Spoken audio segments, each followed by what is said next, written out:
અનંત કોટી બ્રહ્માંડોનાધિપતિ પૂર્ણ પુરુષોત્તમ શ્રી હરિકૃષ્ણ મહારાજની જય, શ્રી લક્ષ્મીનારાયણ દેવની જય, શ્રી નરનારાયણ દેવની જય, શ્રી ગોપીનાથજી મહારાજની જય, શ્રી રાધારમણ દેવની જય, શ્રી મદન મોહનજી મહારાજની જય, શ્રી ધર્મ ભક્તિ વાસુદેવની જય, શ્રી ઘનશ્યામ મહારાજની જય.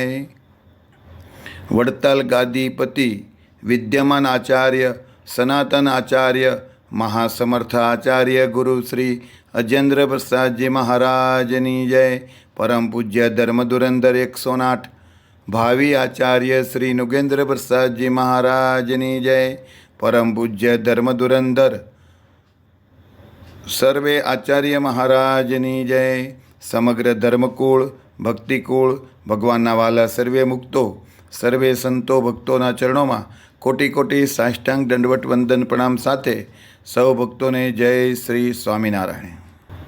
શ્રી હરિના ચરિત્રથી સભર શ્રી હરિચરિત્રામૃત સાગર ભગવાનની લીલા અને આજ્ઞા. શ્રી વડતાલ ધામમાં પ્રબોધિનનો ઉત્સવ અને વડોદરા સરકારનો પત્ર. મુક્તાનંદ સ્વામી અતિશય શ્રદ્ધા અને પ્રેમભાવથી સારપૂર્ણ કથા સંભળાવે છે અને અભય રાજાના પુત્ર દાદા ખાચર અતિશય સ્નેહથી તે કથા સાંભળે છે. કથા સાંભળતાની સાથે જ દાદા ખાચરના દિલમાં અપાર શાંતિ થઈ. જેના ઘણા મોટા ભાગ્ય હોય તે જ આ કથા સાંભળી શકે છે. દરબાર દાદા ખાચર શ્રીહરિની કથામાં અતિશય પ્રેમ રાખીને અને શ્રી હરિચરિત્રને સુખરૂપ જાણીને વારંવાર પૂછે છે. મુક્તાનંદ સ્વામી તેમને કહે છે કે હે દાદા ખાચર, તમે પ્રેમથી કથા સાંભળો. શ્રીહરિના ચરિત્ર જેવો આનંદ આપે છે તેવો આનંદ બીજી કોઈ વસ્તુ આપી શકે તેમ નથી. હવે હું વડતાલની વાત કહું છું. ભાઈ, તમે સુખેથી તે વાત સાંભળો.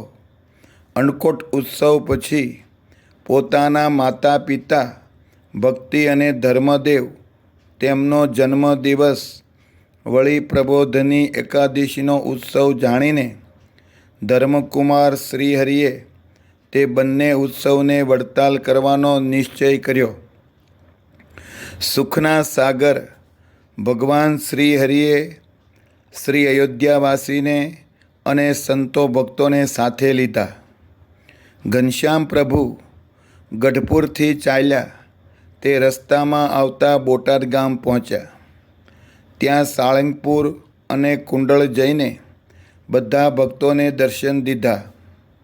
ત્યાંથી શ્રીહરિ આગળ ચાલ્યા અને પ્રત્યેક ગામના અનેક ભક્તોને દર્શન દેતા દેતા ઘનશ્યામ શ્રીહરિ શ્રી વડતાલ ધામ પધાર્યા અને ભક્તજનોને ખૂબ જ આનંદ વધાર્યો.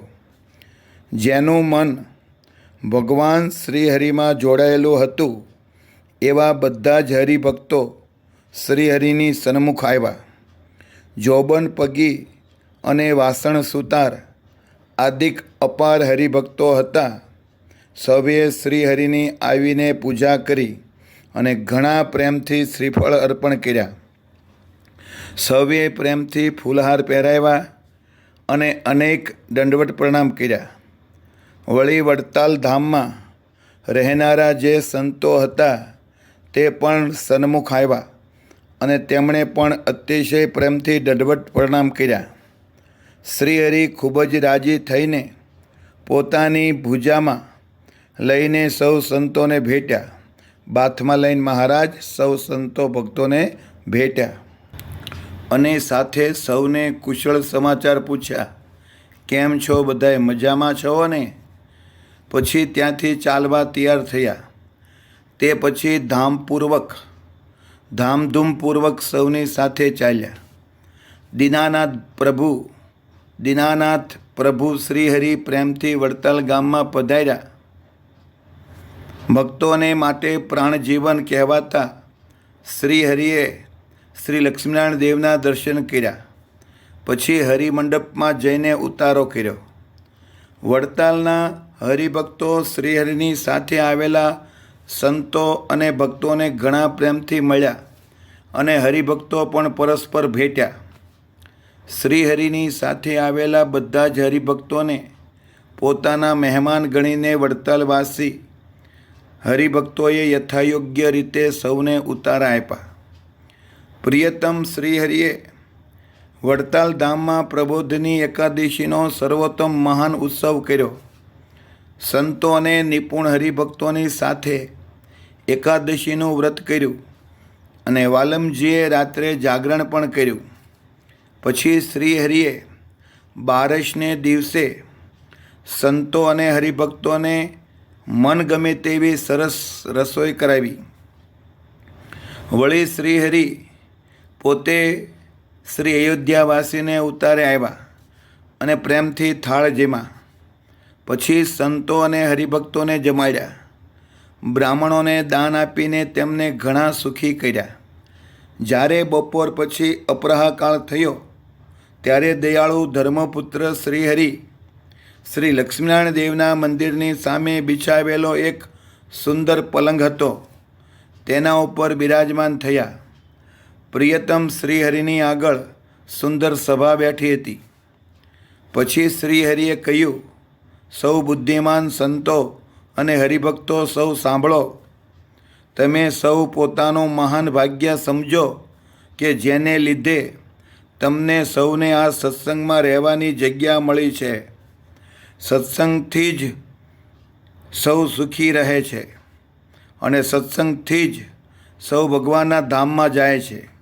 હું મહારાજે કીધું, તમે સૌ પોતાનું મહાન ભાગ્ય સમજો.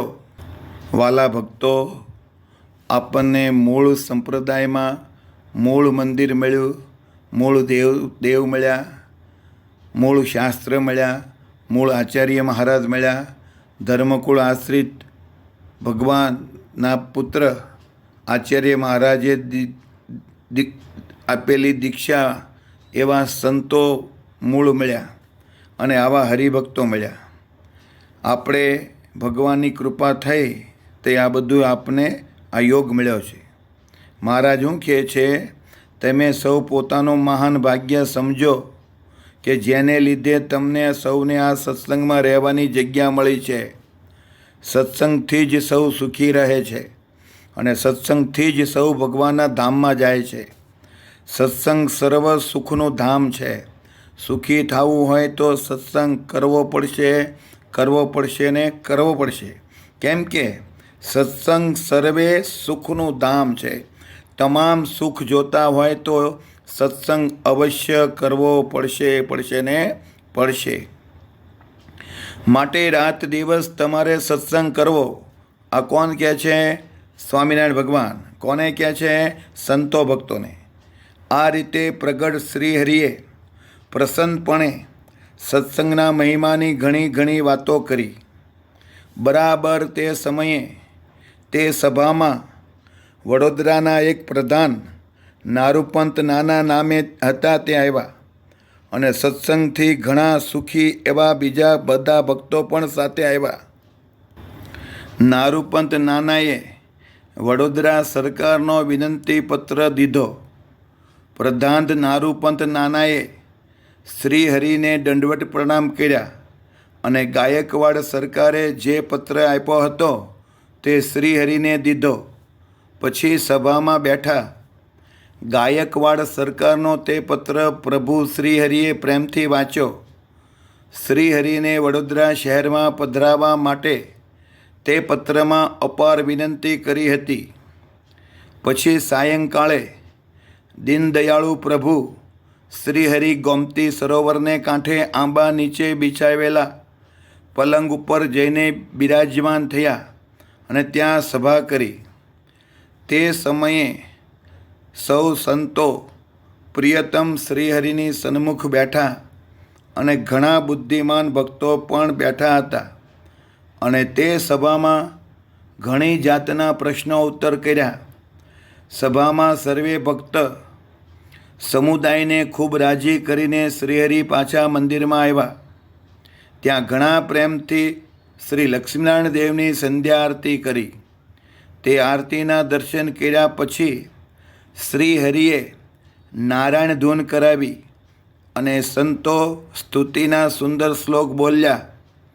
પછી પવિત્ર કીર્તિવાળા શ્રીહરિ ત્યાં મંદિરમાં જ બિરાજમાન થયા. ત્યાં શ્રીહરિ બોલ્યા કે બધા જ સંતો અને ભક્તો તમે સૌ સાંભળો. ધર્મ પાળવામાં અત્યંત સુખ રહ્યું છે અને તે ધર્મમાં પણ અહિંસા ધર્મ ઘણો મોટો છે. હું મહારાજે કીધું ધર્મ પાળવામાં અત્યંત સુખ રહ્યું છે. મહારાજે કીધું આ કરવું એને કહેવાય ધર્મ અને આ ન કરવું. મહારાજે કીધું આ કરવું અને એ ન કરવી તો એ અધર્મ અને એ કરીએ તો ધર્મ. શિક્ષાપત્રીમાં મહારાજે આજ્ઞા કરી એ પ્રમાણે વર્તીએ તો ધર્મ અને આજ્ઞાનું લોપન કરીએ તો એ અધર્મ. અને તે ધર્મમાં પણ અહિંસા ધર્મ. કોઈ પણ જીવ પ્રાણી માત્રની જાણી જોઈને મન કર્મ વચને પણ હિંસા ક્યારેય કરવી જ નહીં. આને કહેવાય અહિંસા ધર્મ. અહિંસા ધર્મ ઘણો મોટો છે. માટે મારા આશ્રિત સૌ નર નારી તમારે સૌએ ક્યારેય કોઈ પણ જાતની મન કર્મ વચને હિંસા કરવી નહીં. શ્રીહરિની આવી ઉપદેશવાણી સાંભળીને બધા જ સંતો અને હરિભક્તો ખૂબ રાજી થયા. તે વખતે સંતોએ સારા કીર્તન ગાયા. તે સાંભળીને ભગવાન શ્રીહરિ તેમના ઉપર ખૂબ પ્રસન્ન થયા. પછી શ્રીહરિ મંદિરમાંથી પોતાને ઉતારે આવ્યા અને ત્યાં સુંદર થાળ જેમાં. પછી પ્રેમથી મુખવાસ લીધો અને તે પછી અવિનાશી પ્રભુ પોઢી ગયા. બીજે દિવસ મંદિરની પાછળના ભાગમાં સભા થઈ અને ત્યાં વેદિકા ઉપર શ્રીહરિ બેઠા. શ્રીહરિએ કહ્યું કે મારા ભક્ત નર નારી સૌ સાંભળો. આપણા સત્સંગમાં જે ધર્મવાળો છે તે જ મોટો છે. શું કીધું મહારાજે કે મારા ભક્ત નર નારી સૌ સાંભળો. આપણા સત્સંગમાં જે ધર્મવાળો છે તે જ મોટો છે. જે ધર્મ પાળે છે એ જ મોટો છે.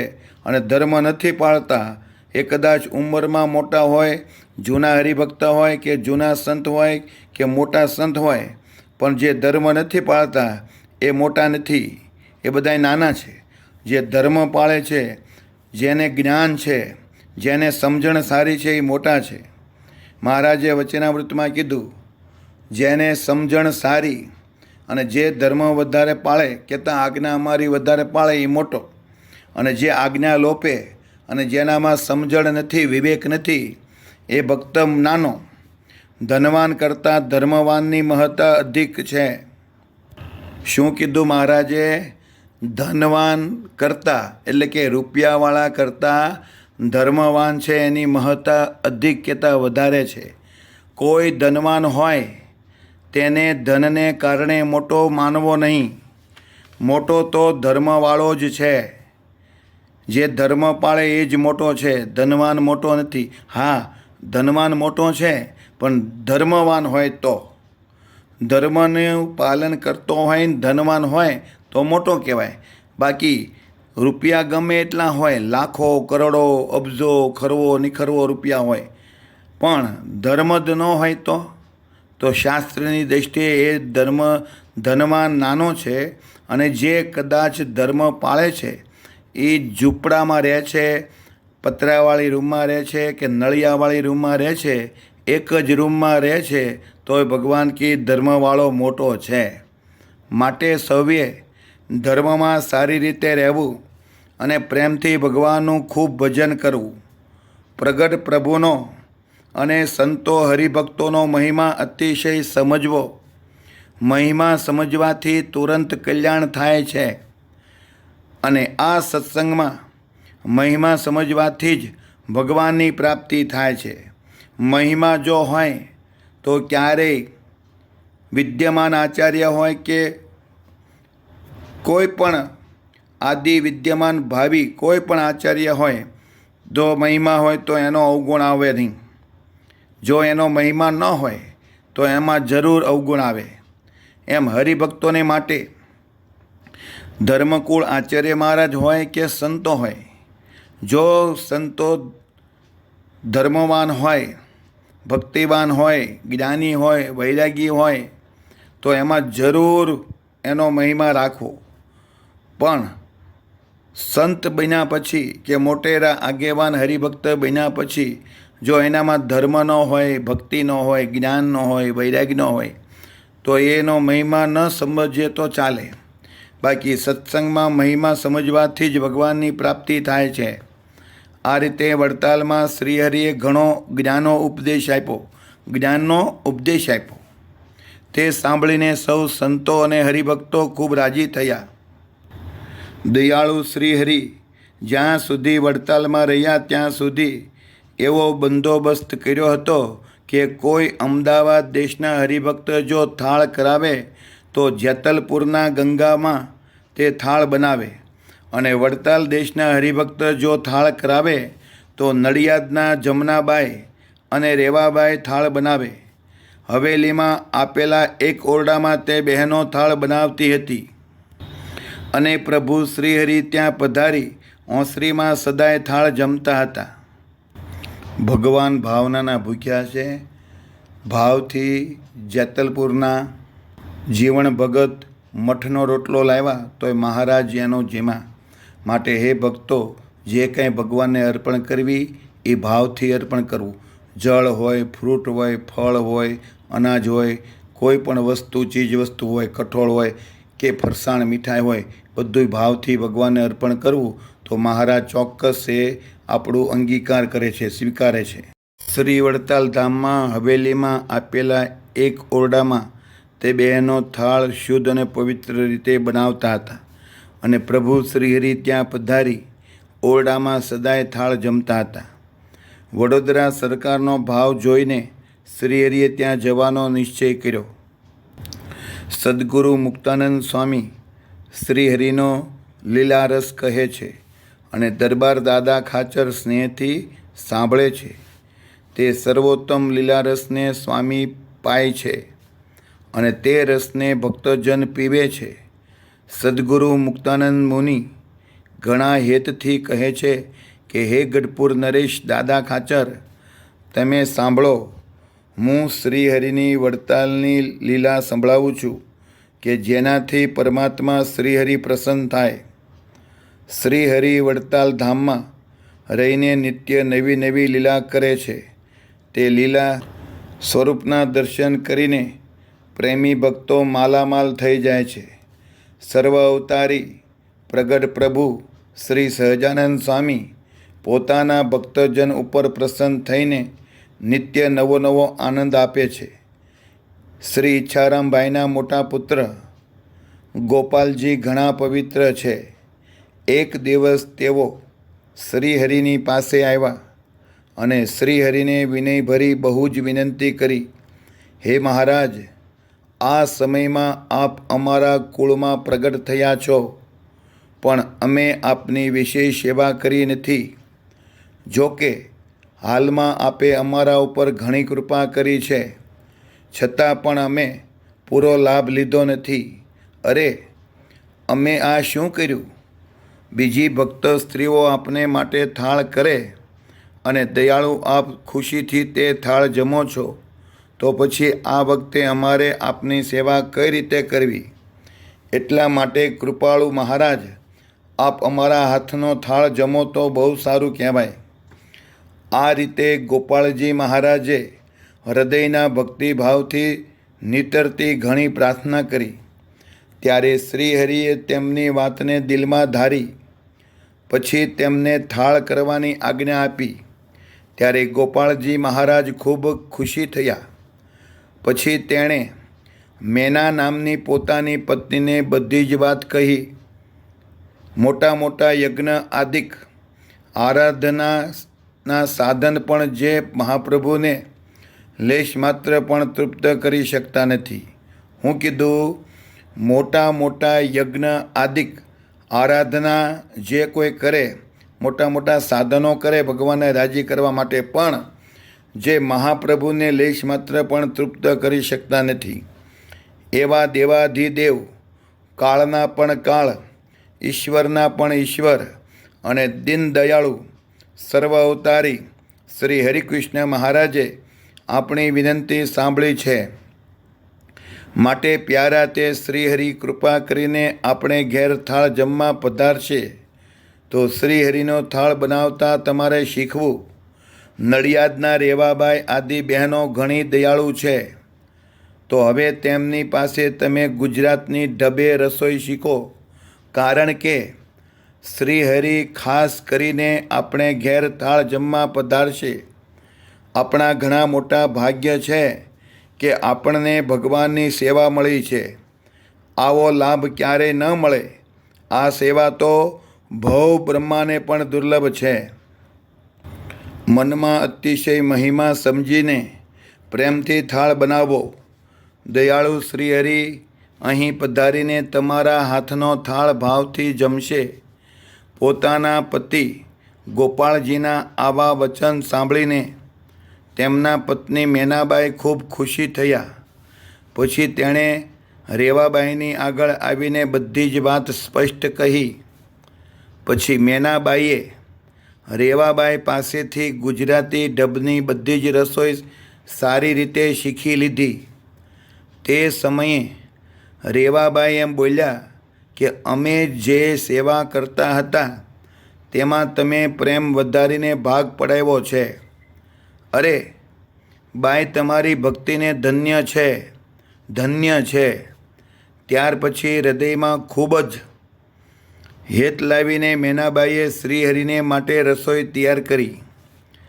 શ્રીહરિ ગોપાળજી મહારાજને ઘેર થાળ જમવા પધાર્યા અને તેમના મનોરથ પૂર્ણ કર્યા. આ સમયમાં કાર્તિક સુધી એકાદશીનો દિવસ આવ્યો હતો. ત્યારે શ્રી લક્ષ્મીનારાયણ દેવના મંદિરની પાછળના ચોકમાં એક સારો લીંબતરુ હતો. ત્યાં સુખકારી મોટી સભા ભરીને બેઠા હતા. તેમાં સંતો, વર્ણી અને બધા જ હરિભક્તો ત્યાં આવીને બેઠા હતા. શ્રીહરિએ ત્યાં આચાર્યોની સ્થાપના કરીને 2 દેશની અલગ અલગ કલ્યાણકારી ગાદી કરી હતી. તે સમયમાં 17 વર્ષની ઉંમરના શ્રી અયોધ્યા પ્રસાદજી મહારાજ તથા 14 વર્ષની ઉંમરના પ્રમાદ રહિત એવા શ્રી રઘુવીરજી મહારાજ, તે બંનેને ધર્મની રક્ષા કરવા માટે શ્રીહરિએ ગાદીએ બેસાડ્યા. મહારાજે ગાદી આપી. પછી સદગુરુ ગોપાળાનંદ સ્વામી, નિત્યાનંદ સ્વામી અને બ્રહ્માનંદ સ્વામી આદિક નિષ્કામી સંતોને ભગવાન શ્રીહરિએ ભલામણ કરી કે અત્યારે તમે સૌ સંતો મારી વાત સાંભળો. બંને આચાર્યને સૌ માને અને પૂજ્ય તેવી વ્યવસ્થા તમારે કરાવી. કારણ કે હે પ્યારા સંતો, આ બધો સત્સંગ આચાર્ય મહારાજ નાના છે એટલે તમારા હાથમાં છે. તમારા સૌના પ્રતાપથી સત્સંગ વધી રહ્યો છે અને તમારા સમાગમથી બીજા બધાને અમારા સ્વરૂપનો રંગ ચડે છે. હે સંતો, તમે અમારી પરિપૂર્ણ સંપૂર્ણ આજ્ઞા પાળો છો અને એ રીતે વર્તન રાખો છો. તેથી આ સંપ્રદાય શોભે છે. માટે હવે તમારે સૌએ આ બંને આચાર્યનું સદાયને માટે માનવું. એ જેમ કહે તેમ કરવું. એ જેમ રાજી થાય એમ તમારે કરવું. એની આજ્ઞામાં રહેવું. જીવ પ્રાણી માત્રનું હિત વિચારીને ઘનશ્યામ શ્રીહરિએ આવી વાત કહી. તે વાત સાંભળીને બધા જ સંતો, વર્ણીઓ અને હરિભક્તો ખૂબ ખુશી થયા. તે સમયે વડોદરાના પ્રધાન નારૂપંત નાનાએ મુક્તાનંદ સ્વામીને મળીને કહ્યું, હે સુખકારી સ્વામી, વડોદરા નરેશની વાત આપ સાંભળો. આ સમયમાં વડોદરા સરકારે પ્રભુ શ્રીહરિના ઉપર ઘણો જ સ્નેહ બતાવ્યો છે. તેમણે મારી સાથે પત્ર મોકલ્યો છે અને તે પત્ર મેં ઉત્સાહથી શ્રીહરિના હાથમાં આપ્યો છે. આપ તો વડોદરામાં પધારેલા છો અને બધા જ પંડિતોને આપે શાસ્ત્રાસ્ત્ર કરીને હરાવ્યા છે. આપે તો શ્રીહરિનો દિગ્વિજય કર્યો છે. તે જોઈને ગાયકવાડ સરકાર ખૂબ રાજી થયા છે અને તે સમયે આપની આગળ પણ એવી વિનંતી કરી હતી કે શ્રીહરિ વડોદરા શહેરમાં પધારે. હે સ્વામી, આપ તે બધી જ વાતને જાણો છો, તેથી બહુનામી શ્રીહરિ હવે વડોદરા પધારે તે વાત આપ પ્રભુને મનાવો.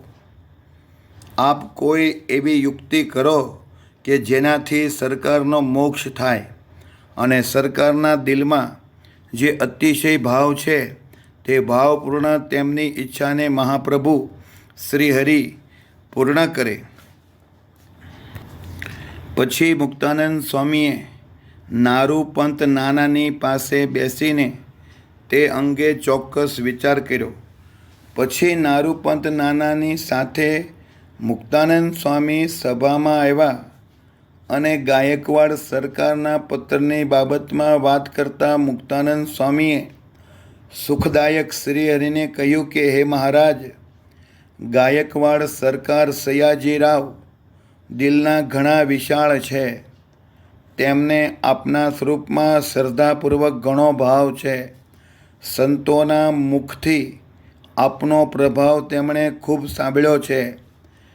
તેમણે મને પણ કહ્યું હતું અને તે બાબતનો એક સારો પત્ર લખીને નારૂપંત નાનાની સાથે જે મોકલ્યો છે તે તમને એમણે આપ્યો છે.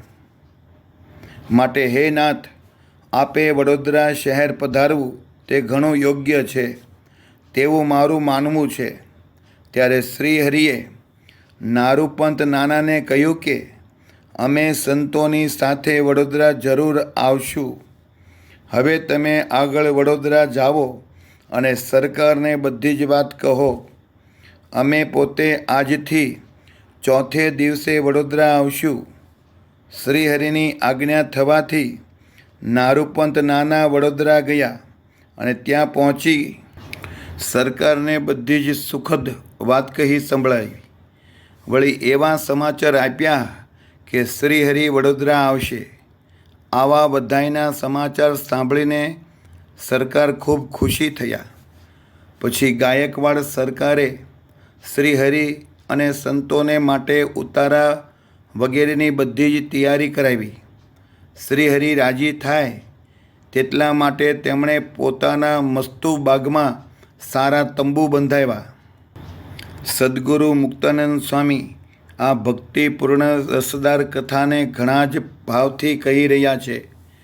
તેને ગઢપુરના દરબાર દાદા ખાચર અતિશય મહિમા અને પ્રેમભાવથી સાંભળે છે. વડોદરા શહેરના ધન્ય ભાગ છે કે જ્યાં જઈને ભગવાન શ્રીહરિ પોતાના પ્રતાપથી અનેક મુમુક્ષુ જીવોનું કલ્યાણ કરશે.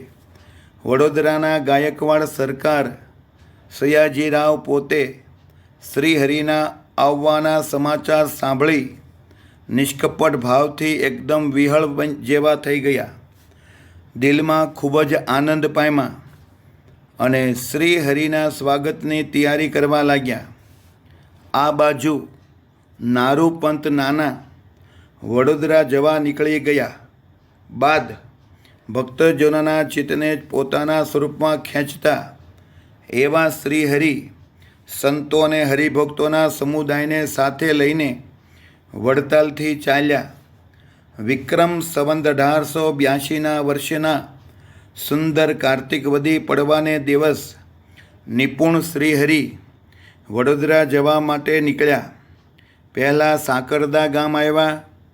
ત્યાં ગણેશ પટેલ, મોરારજીભાઈ, ધનજીભાઈ, પ્રેમી ભક્ત નરસિંહભાઈ, અંબઈદાસ, નિયમધારી વાસણભાઈ અને દુર્લભભાઈ આદિક મુખ્ય હરિભક્તો હતા. તેઓ જગતથી વિરક્ત અને દઢ સત્સંગી હતા. તે બધા શ્રીહરિના સમાચાર સાંભળી તરત દોડતા સન્મુખ આવ્યા. તેમણે શ્રીહરિ અને સંતોનું સ્વાગત કર્યું. તેમણે સૌને સારી રસોઈ કરીને ખૂબ જમાડ્યા અને સૌના મનમાં ખૂબ જ આનંદ થયો. ઘણા પ્રેમથી શ્રીહરિનું સ્વાગત અને સેવા ખૂબ કરી. તેનાથી શ્રીહરિ તે ભક્તોના ઉપર ખૂબ જ પ્રસન્ન થયા. સહુની સાથે શ્રીહરિ સાકરદામાં રાત રોકાયા. પછી સવારમાં સૌ મળીને ત્યાંથી ચાલ્યા. સંઘ સહિત આગળ ચાલતા ચાલતા ભક્તોનું હિત કરવા માટે શ્રીહરિ છાણી ગામ આવ્યા. શ્રીહરિએ છાણી ગામમાં તેજા ભક્ત આદિક વણકર હરિભક્તોને દર્શન આદિકથી રાજી કર્યા. ગાયકવાડ સરકારે વડોદરાથી કેટલાક પ્રમુખ અધિકારીઓની સાથે શ્રીહરિનું સ્વાગત કરવા માટે નારૂપંત નાનાને તુરંત જ આગળ મોકલ્યા. તે બધા જ આંબાવાડિયામાં શ્રીહરિને આવવાની રાહ દેખતા હતા. તે વખતે ત્યાં ઘોડાની ઘુમ્મરથી ઘેરાયેલા આવા શ્રીહરિ આવી રહ્યા છે તેમ દેખાણું. નજીક આવતા જ નારૂપંત નાના વગેરેએ શ્રીહરિનું સ્વાગત કર્યું. પછી ત્યાં જે એક સિંહાસન ગોઠવી રાખ્યું હતું તેના ઉપર શ્રીહરિને પધરાવ્યા અને ઘણા જ ભક્તિભાવથી ફૂલહાર મહારાજને પહેરાવ્યા. શ્રીહરિએ ત્યાં આવેલા ભક્તોના કુશળ સમાચાર પૂછ્યા. કેમ છો? બધાય મજામાં છો ને? તેટલી વારમાં ત્યાં થાળ તૈયાર થઈ ગયો. તે શ્રીહરિ જેમાં સૌ સંતો વગેરેને ખૂબ જમાડ્યા. પછી આરતી કરીને કીર્તન ગવડાવ્યા. ત્યાર પછી શ્રીહરિ તંબુમાં આવ્યા અને એક પલંગ ઉપર પોઢી ગયા. પ્રાતકાળે શ્રીહરિ ઉઠ્યા, સ્નાન કરીને નિત્યવિધિ કર્યો. પછી સૌને સાથે લઈને વડોદરા શહેરમાં જવાની તૈયારી કરી. તે વખતે શહેરના ઘણા જ હરિભક્તો દોડીને સન્મુખ આવ્યા. વડોદરાની આસપાસના ગામના હરિભક્તો પણ શ્રીહરિના દર્શન કરવા માટે આવ્યા હતા. તે બધા જ ભક્તો ઘણી જાતના મેવા, મીઠાઈ અને ભેટ લાવ્યા હતા. સૌએ પ્રેમથી તે બધું અર્પણ કર્યું અને શ્રીહરિ અને સંતોને પગે લાગ્યા. તે હરિભક્તો ઘણા પ્રેમી હતા. સૌએ ભાવથી મૂર્તિના દર્શન કર્યા અને પછી તે મૂર્તિને સૌએ પોતપોતાના હૃદયમાં ધારી લીધી. વડોદરામાં શ્રીહરિની સવારીના દિવ્ય દર્શન. ત્યાં આવેલા સૌ ભક્તોને શ્રીહરિએ દર્શન દીધા અને ચાલ્યા. સર્વે સંતો અને ભક્તોને શ્રીહરિએ સાથે લીધા હતા. જ્યારે શ્રીહરિ છાણી ગામથી શહેર તરફ આગળ ગયા ત્યારે ત્યાં સરકારના પુત્ર ગણપતરાવજી આવીને મળ્યા. ચતુરંગીણી સેના તેમની સાથે હતી. તેમણે આવી બે હાથ જોડી હૃદયથી શ્રીહરિનું સ્વાગત કર્યું. ગણપતરાવજી ગાયકવાડ સરકારના પાટવી પુત્ર હતા. તેથી તેમણે તે સમયે વિધિપૂર્વક શ્રીહરિનું ખૂબ સ્વાગત કર્યું. તેમણે ઘણા ભાવથી વંદન કર્યા. ત્યારે અવતારી શ્રીહરિ માણકી ઘોડી ઉપરથી નીચે ઉતર્યા અને રાજકુંવરનો હાથ પકડીને કુશળ સમાચાર પૂછ્યા. ત્યારે રાજકુંવરે ઘનશ્યામ પ્રભુને પોતાના પિતા તરફથી પ્રણામ કર્યા અને બોલ્યા કે હાથી ઉપર સોનાની અંબાડીએ બેહો